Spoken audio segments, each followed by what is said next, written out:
பிப்ரவரி 5ஆம் தேதி சசிகலா முதல்வராகும் பின்னணி அப்படிங்கிற ஒரு வீடியோ பதிவை விகடன் டிவி வெளியிட்டு இருந்துச்சு.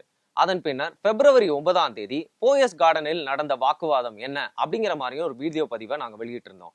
அதை தொடர்ந்து வாசகர்கள் எல்லாம் நீங்க அன்னைக்கு ஒரு விஷயம் சொல்றீங்க, இன்னைக்கு ஒரு விஷயம் சொல்றீங்க, ஏன் இப்படி மாத்தி மாத்தி சொல்றீங்க, இதுல எது உண்மை இருக்கு அப்படிங்கிற மாதிரி நிறைய கேள்விகள்லாம் எழுப்பியிருந்தாங்க. உண்மையிலேயே சொல்லணும்னா நம்ம தமிழக அரசியல்ல குறிப்பா ஒவ்வொரு நாளும் பாத்தீங்கன்னா நிறைய ட்விஸ்டுகளோட இருக்கு. என்னைக்குமே எந்த விஷயமே நிலையா இருக்கிறது இல்ல. ஆனா அந்தந்த நாள்ல இருக்க உண்மை நிலை மாறாம உங்களுக்கு நாங்க வீடியோ பதிவுகளை கொடுத்துட்டு இருக்கோம். ஃபியூச்சர்லயும் கொடுப்போம். சரி, இப்போ நம்ம பன்னீர்செல்வம் அவர்களுடைய தவத்துக்கு போலாம். பன்னீர்செல்வம் அவர்கள் தவம் பண்ணிட்டு அப்புறம் கொடுத்த ஒரு பெரிய பேட்டிக்கு அப்புறமா அதிமுக தொண்டர்களுக்கு மட்டும் இல்லாம அங்க பாதுகாப்புக்கு நின்று இருந்த போலீசாருக்கும் பெரிய ஒரு கன்ஃபியூஷனே ஏற்பட்டுச்சு. நம்ம யார் பக்கம் போறது அப்படின்னு அவங்க யோசிச்சுட்டே இருக்கும்போது அந்த சைட் சசிகலாவும் போயஸ் கார்டன்ல ஒரு பிரஸ் மீட்ல நிறைய விஷயங்கள் சொன்னாங்க.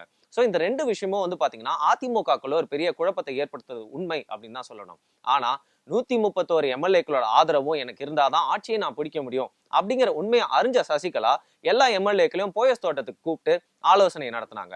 அது மட்டும் இல்லாம இங்க இருந்து எல்லாருமே செதறி போயிடக்கூடாது அப்படிங்கறதுனால எல்லாரையும் ஒரே இடத்துல வைக்கணும்னு யோசிச்சு அவங்க போயஸ் தோட்டத்திலேயே அவங்கள சிறைப்பிடிச்சிட்டா விபரீதம் ஆகிரும் அப்படிங்கறதுனால ஓமந்தூரார் அரசனர் தோட்டத்துல இருக்க எம்எல்ஏ ஹாஸ்டல்ல அவங்க எல்லாரையும் தங்க வைக்கிறதுக்காக பஸ்ல ஏத்தி அனுப்புனாங்க.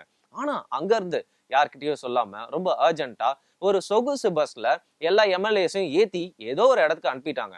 ஆனா எம்எல்ஏக்கள்லாம் குழுவா அவங்களோட இஷ்டத்தின் பேர்ல தான் ஏதோ ஒரு இடத்துக்கு சுற்றுலாவா போயிருக்காங்க அப்படிங்கிற தகவலை வெளியிட்டாங்க. இந்த நேரத்துல பஸ்ல எம்எல்ஏஸ் எல்லாம் ரெடியா உட்கார்ந்துருக்கா மாதிரியும் அவங்க கையையும் தலையையும் வெளில நீட்டி ஆட்டிக்கிட்டே இருக்கா மாதிரியும் வீடியோஸும் பிக்சர்ஸும் சமூக வலைதளங்கள்ல வலம் வர்றதை நம்மளால பார்க்க முடிஞ்சுது.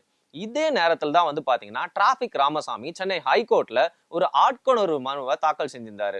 இந்த எம்எல்ஏக்கள் எல்லாம் சசிகலாவோட பிடியில இருந்து மீட்கணும் அப்படிங்கிற மாதிரி ஒரு உரிமை கோரும் வழக்கம் அவர் தொடுத்திருந்தாரு. ஆனா அதே நேரத்துல தான் ஊட்டியில இருக்க ரோஜாவோட அழகை ரசிக்கிறதுக்காக நிம்மதியா போய் இறங்கின கவர்னர் அவசர அவசரமா மும்பைக்கு புறப்பட்டு போனாரு.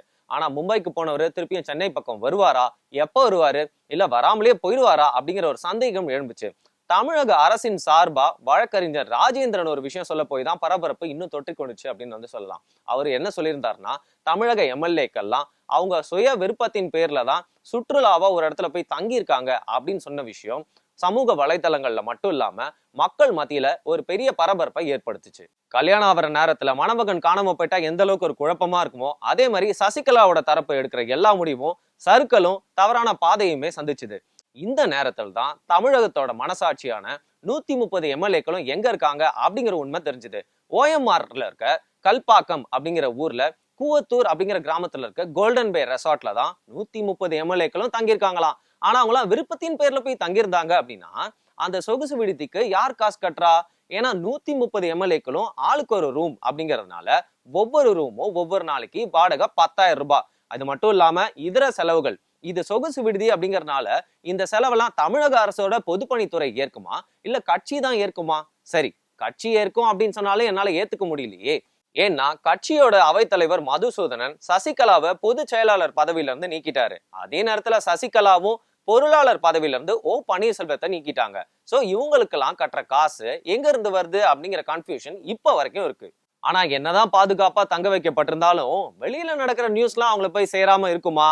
அதை தெரிஞ்சு ஒவ்வொரு எம்எல்ஏக்களும் எப்படா தப்பிச்சு சசிகலா பக்கத்துல இருந்து ஓபிஎஸ் பக்கம் சரண்டர் ஆகலாம் அப்படின்னு வெயிட் பண்ணிட்டு இருக்காங்க. ஆனா அவங்களால வெளில தப்பிச்சு வர முடியாது. ஏன்னா இவங்களை சுத்தி அவங்க தப்பிச்சு போயிடக்கூடாது அப்படிங்கிற ஒரு காரணத்துக்காக 500 பேர் கொண்ட அடியாட்கள் நிறுத்த வைக்கப்பட்டிருக்காங்க. இவங்க புதர்ல கத்தி உருட்டுக்கட்டையோட எப்பவுமே நின்று கண்காணிச்சுக்கிட்டே இருக்காங்க. அதே நேரத்துல அங்க இருக்கிற எம்எல்ஏக்கள்லாம் அங்க இருக்கிற ஸ்விம்மிங் பூல்ல கடப்பாறை நீச்சல் அடிச்சு கையை காலை உடைச்சுக்கலாமா இல்ல வெளில எப்படி தப்பிச்சு போயிடலாம்னு யோசிச்சுட்டு இருக்காங்க. இதுல பாதி எம்எல்ஏக்கு சர்க்கரை ரத்த கொதிப்புலாம் இருக்கிறதுனால அவங்கள சார்ந்தவங்க மருந்து மாத்திரையோட சுத்தி சுத்தி அலைஞ்சுக்கிட்டு இருக்காங்க. தமிழகத்தோட ரெப்ரசன்டேட்டிவ்ஸ் 130 எம்எல்ஏக்கள் அவங்க எப்படி இருக்காங்க, நல்லா இருக்காங்களா இல்ல உள்ளதான் இருக்காங்களா அப்படிங்கிற உண்மையை சொல்ல வேண்டியது மீடியாவோட கடமை இல்லையா? சோ ஊடகத்துறையை சேர்ந்தவங்க அங்க போறப்போ இந்த 500க்கும் மேற்பட்ட அடியாட்கள்லாம் கற்களை எடுத்து வீசுறதா சொல்லப்படுது. இந்த கற்கள்லாம் மீடியா துணையினர் நிறைய மேல பட்டு அவங்களுக்கு அடியும் பட்டுச்சு. இதே நேரத்துல பல எம்எல்ஏக்கள் ஒரு குழுவா பிரிஞ்சு பூந்தண்டலம் அப்படிங்கிற கிராமத்துல இருக்க இன்னும் நல்ல சொகுசு விடுதிக்கு போற வழியில நிறைய எம்எல்ஏக்கள் பஸ்ல இருந்து குதிச்சதாவும் புதற்குள்ள தப்பிச்சு ஓடி ஓபிஎஸ் கிட்ட எப்படி சேரலான்னு அலைஞ்சிட்டு இருக்கிறதாவும் சொல்லப்படுது. இப்படிலாம் நடந்துகிட்டே இருக்கும் போது அங்க டிஎஸ்பியோட ஜீப்ல வந்து இறங்கின போலீஸ், என்ன சார் உங்களை தாக்கிட்டாங்களா அப்படின்னு எங்களை கேட்கல, எங்களை யாரு கல்லெடுத்து தெரிஞ்சாங்களோ அவங்கள நலம் விசாரிச்சுட்டு போனாங்க. என்ன சார் அடி வாங்கினது நாங்க தான், நீங்க எங்களுக்கு தானே பாதுகாப்பு கொடுக்கணும் அப்படின்னு நம்ம போலீஸார கோபிச்சுக்கிட்டப்போ, அப்போ போலீஸார் திருப்பியும் பிரதர் நாங்க உங்களுக்கு தான் பாதுகாப்பு கொடுக்க வந்தோம், போலீஸை போய் தப்பா புரிஞ்சுக்கிட்டீங்களே அப்படின்னு சொல்லி அவங்க சிரிச்சுட்டு திருப்பியும் வண்டியில கிளம்புறப்போ கல் எறியறது ஸ்டார்ட் ஆயிருச்சு. ஊடகத்துறையினர் மேல எரியறதுக்கு அந்த ஊர்லயே கல் இல்ல அப்படிங்கிற ஒரு நிலைமை வந்ததுக்கு அப்புறமா வட்டாட்சியர் ராமச்சந்திரன், கூடுதல் எஸ்பி தமிழ்ச்செல்வன், டிஎஸ்பி எட்வர்ட் இவங்க 3 பேருமே விடுதிக்குள்ள போய் அங்க இருக்கிற ஒவ்வொரு எம்எல்ஏ கிட்டையும் கேள்விகள் கேட்டு அவங்க என்ன சொல்றாங்க அப்படிங்கறத எழுத்துப்பூர்வமா டிஜிபி கிட்ட சப்மிட் பண்ண போறாங்களாம். இந்த நேரத்துல தான் ஒவ்வொருத்தரா ஓபிஎஸ் பக்கம் சாயறாங்க அப்படிங்கறத புரிஞ்சுக்கிட்ட சசிகலா போயஸ் கார்டன்ல இருந்து கிளம்பி கூவத்தூருக்கு போய் அங்க இருக்கிற எம்எல்ஏக்கள் கிட்ட ஆலோசனை நடத்தியிருக்காங்க. அவங்க என்ன எம்எல்ஏக்கள் கிட்ட சொன்னாங்க, எம்எல்ஏக்கள் என்ன பதில் அளிச்சாங்க அப்படிங்கிற விஷயம் இன்னும் நம்மளுக்கு தெரிய வரல. ஆனா 2 விஷயம் நடக்கலாம் அப்படிங்கிற வாய்ப்பு இருக்கிறதா சொல்லப்படுது. ஒண்ணு, திரும்பவும் அவங்க எம்எல்ஏக்கள்லாம் கூட்டிட்டு போய் கவர்னரை சந்திச்சு ஆட்சி அமைக்க உரிமை கோரலாம். இல்ல ஜெயலலிதா அவர்களோட சமாதிக்கு போய் உண்ணாவிரதம் இருக்க ஆரம்பிக்கலாம். இது 2த்துல ஏதாவது நடக்கலனா நீ என்ன பண்ணுவ அப்படின்னு கேக்குறீங்களா? நம்மளுக்கு இன்னைக்கு கிடைச்ச ஆத்தென்டிக்கான தகவல் தான் உங்களுக்கு கொடுத்துட்டு இருக்கோம். இதே மாதிரியான ஆத்தென்டிக் தகவல்லாம் தொடர்ந்து நீங்க பெறணும் அப்படின்னு நினைச்சீங்கன்னா விகடன் டிவிக்கு சப்ஸ்கிரைப் பண்ணுங்க. நன்றி.